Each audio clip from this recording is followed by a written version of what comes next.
ভগবানগোলা স্কুলের বৈঠকে তীব্র বাদানুবাদ। স্কুল পরিদর্শক, শিক্ষক ও শিক্ষা কর্মাধ্যক্ষের মধ্যে বিবাদ। স্কুল পরিদর্শকের বিরুদ্ধে অসহযোগিতার অভিযোগ, পঞ্চায়েত সমিতির সঙ্গে যোগাযোগ না রাখার অভিযোগ। বার্ষিক ক্রীড়া প্রতিযোগিতায় প্রস্তুতি বৈঠকে ঝামেলায় জড়িয়ে পড়েন স্কুলের আধিকারিকরাই।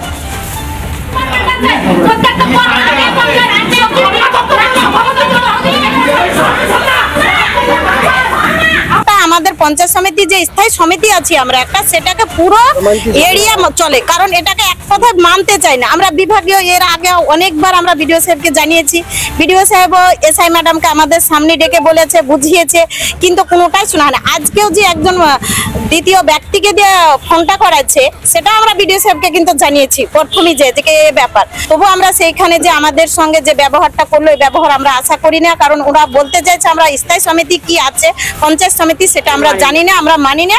আপনাদেরকে আমাদের দরকার হবে না, আপনারা ছাড়াই আমাদের প্রয়োজন নাই, আমরা আপনারাকে ছাড়াই এটা করতে পারি।